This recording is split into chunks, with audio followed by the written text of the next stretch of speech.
hindi nakita yung unang pahina. First, Ano sabi niya? Opo. Within 10 inextendable period. Oo. Sa Makati, anong date ngayon, Nelson? 11. July 11 po. Oh, Calendar days po ang sabi dito. 10 calendar days. halimbawa, na-receive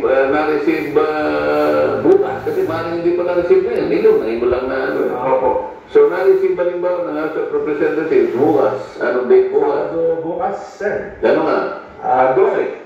So, 10 days. July 12. Opo. July 22, kailangan naka-ano na. May sagot na. May sagot na sila. Yung lahat ng nire-require nila Oo. ay ibigay nyo sa amin. At bigyan nyo rin kami kung ilang session days kayo. Kasi doon bibilangin niya eh. Kung i-refer mo sa office ng speaker, yung speaker naman within 10 session days, bibilangin niya lang eh. Opo. So hindi mo talaga i-refer. Kasi hindi kagad na within 10 session days, hindi naman nalagay sa order of business. Para ko na nakikita, titingnan ng Korte Suprema, nasaan ay yung mga order of business? Titingnan niya. Wala dito eh. Oo. Baka mamaya, lilitaw dito, pinagsama-sama nila, ako may palagay ako, baka yung huli, binilang nila yung ika-10 dahil alam nila yung 10 days. Ang ika-10 sigurado dyan dahil talagang pinatulog nila.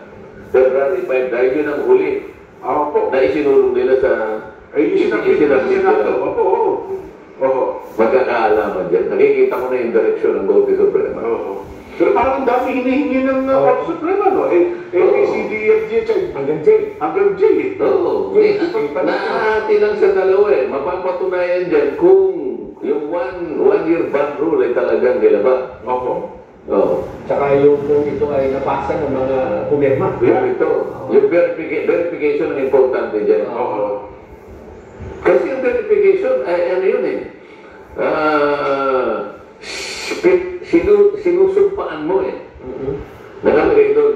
Opo. Ako ay personal na sumusumpa na ang lahat po ng aligasyon na nakasaad dito sa petisyon o sa resolusyon na ito ay aking pinatutunayan na totoo sa aking pansariling kaalaman. Under oath pala, no? Under oath, meron.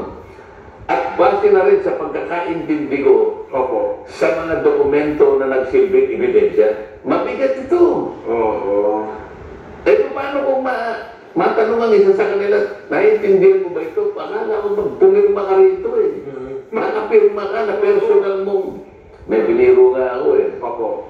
Biniro ko lang naman. Marami akong kaibigan na masahod eh. Opo. Marami tayo yung mga binibiro kayo. Sabi ko, bro, Opo. pumirma ka pala. Senator Judge ako eh. Oo.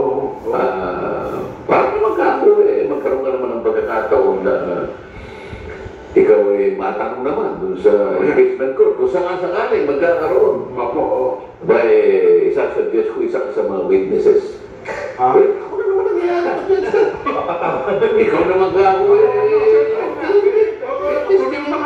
testingin lang naman kita kung ano eh. Oo nga naman.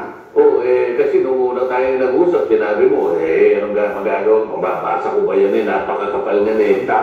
Pagkakanya kinakailangan pumirma ka agad. Paano mo mababasa yan? Oo.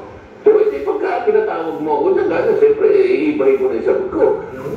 Yung sasabihin ko, sasabihin ko, binasa ko. Opo. Okay, kung nabasa mo, naintindihan mo. So, yung susunod kong tanong ngayon, malalaman mo ngayon kung talaga naintindihan. Pero huwag mo na nga ako isasama dyan. Sabi na naman, hindi pwede. Kailangan may sample naman, 215 kayo eh. Oo nga po. Naman lang